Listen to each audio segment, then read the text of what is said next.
Ada orang saat minum, sederhana kelihatannya minuman, tapi saat diminum bukan airnya yang jadi persoalan.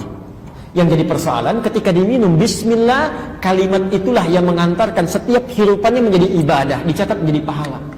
Pahala itulah yang akan diberikan pada orang ini saat dia kembali kepada Allah. Sifat Allah yang memberikan pahala tanpa batas kepada orang ini disebut dengan Rahim. Sallallahu ala Muhammad. Dan ketika Anda merasa diawasi oleh yang paling tinggi walaupun tak mampu menatapnya, maka Allah akan turunkan karunia yang tidak pernah diberikan pada orang yang tidak menghadirkannya. Apa itu?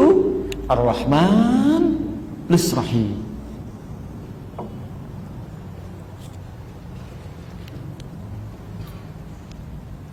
Jika Anda beraktivitas, mengerjakan kegiatan sambil menjadikannya ibadah, merasa diawasi oleh Allah yang maha tinggi, yang tidak kita bisa nampak, tidak bisa kita lihat, tapi kita rasakan, Masya Allah. Perhatikan, seketika Allah sudah akan bukakan pada kita dua nikmat yang sangat luar biasa. Satu disebut dengan Rahman. Rahman itu adalah pemberian dunia yang tanpa batas. Pemberian dunia yang tanpa batas. Rahmat Allah berupa kebutuhan dunia tanpa batas disebut dengan Rahman sifatnya. Pelan-pelan. Rahim, pemberian akhirat tanpa batas yang dikhususkan pada orang Islam saja. Pemberian akhiratnya disebut dengan Rahim, pemberian dunianya disebut dengan Rahman. Rahman. Pelan-pelan. Contoh, kita bedakan ya, mana yang pakai bismillah, mana yang tidak. Ya, lihat.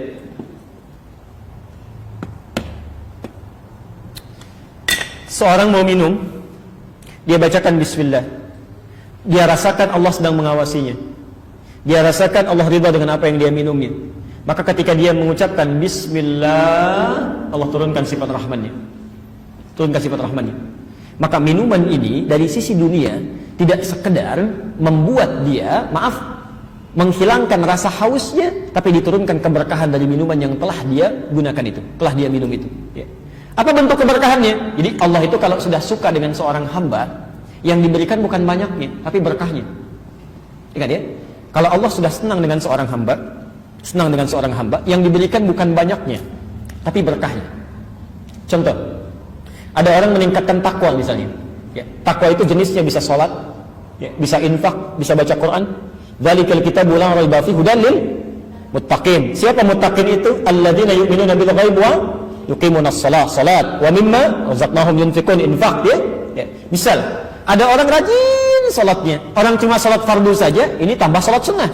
Orang terlambat sholat fardu perasaan biasa-biasa, yang ini terlambat sholat sunnah, kok rasanya ada yang ketinggalan ya Allah.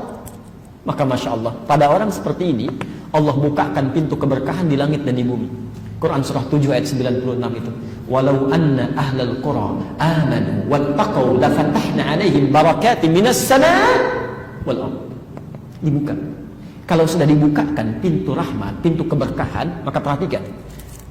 Takwa di Quran lawannya dilawankan dengan apa? Masih ingat? Di Nurul Bahri itu saya isi kajian Tazkiyatun Nafs.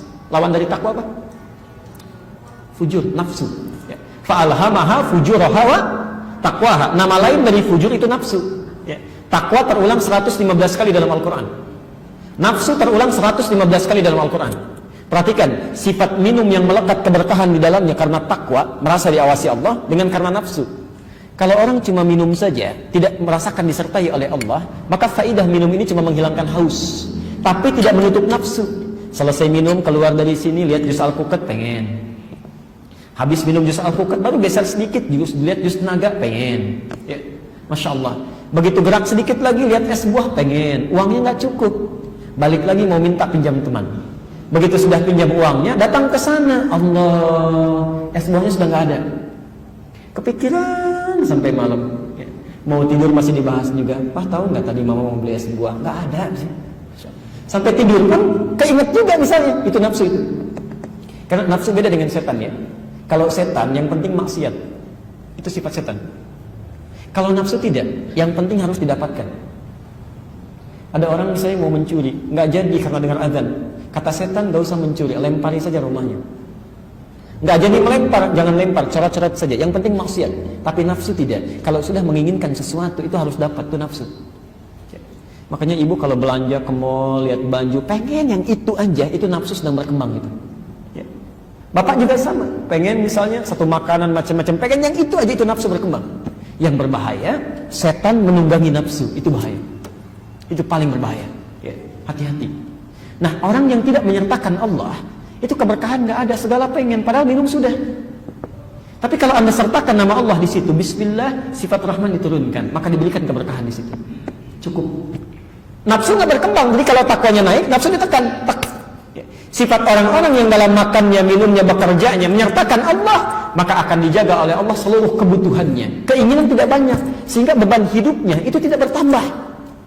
Orang itu kan punya banyak beban karena banyak keinginan. Coba, yang bikin pusing itu demi Allah saya katakan, yang bikin pusing itu dunia. Ibadah itu nggak ada yang bikin pusing. Demi Allah saya katakan, sampai hari ini saya belum pernah dengar ada orang pusing mengeluh karena ibadah. Pusing saya, Ustaz. Kenapa?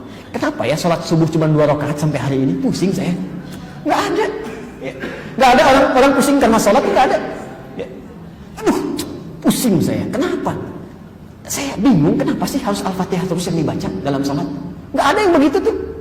Ini tidak pernah terjadi dalam sejarah orang pusing karena ibadah, itu nggak ada. Pusing itu pasti dunia itu. Pasti dunia. Pusing saya, kenapa? Nggak keluar-keluar sampai hari ini gaji. Pusing saya, kenapa? Saldonya kok berkurang terus? Selalu dunia. Coba deh cek ya. Makanan sudah ada, sudah komplit, tinggal dimakan. Masih pusing juga, karena ada yang diinginkan. Bosan makan ini terus. Yuk kita makan nasi goreng di Tanah Abang. Padahal makanan sudah ada. Saking sayangnya sudah dikirimkan, menunya ada. Cuman pengen yang lain gitu. Dalam hal yang tidak wajar. Bayangkan jam 10 pengen nasi goreng ke Tanah Abang lagi. Berangkat ke sana, kena macet, nyampe sana tutup, balik lagi kan. Itu nafsu itu. Tapi ketika Anda sertakan Allah, Bismillah, pekerjaan jadi berkah. Makanan jadi berkah. Pakaian jadi berkah. Fungsi pakaian menutupi aurat, tampil dengan kebaikan. Gak perlu mewah-mewah, yang penting bisa digunakan dengan baik, cukup. Lebihnya hak orang lain, karena Allah titipkan harta pada pemiliknya untuk menjadi ibadah. Masya Allah. Kalau Anda sudah bisa lakukan ini, maka Allah tidak menyia-nyiakan amal itu mengendap di dunia. Karena ada orang minum hanya sekedar menghilangkan haus, hilang, tidak dibawa pulang sampai ke akhirat. Allah. Ada orang saat minum sederhana, kelihatannya minuman, tapi saat diminum bukan airnya yang jadi persoalan. Yang jadi persoalan ketika diminum Bismillah, kalimat itulah yang mengantarkan setiap hirupannya menjadi ibadah, dicatat menjadi pahala. Pahala itulah yang akan diberikan pada orang ini saat dia kembali kepada Allah. Sifat Allah yang memberikan pahala tanpa batas kepada orang ini disebut dengan Rahim. Jadi kalau Anda misalnya cuma minum saja, itu yang didapatkan cuma kebaikan dunia, selesai. Tapi kalau sertakan karena Allah, minum Bismillah, pegang handphone Bismillah, mau telepon Bismillah, kalimat itu yang menjadikan aktivitas kita menjadi ibadah, ada pahalanya. Nanti kita akan lihat tuh siapa yang gembira, siapa yang cemberut, tidak mendapatkan bagian dari amal soleh. Jelas di sini? Baik.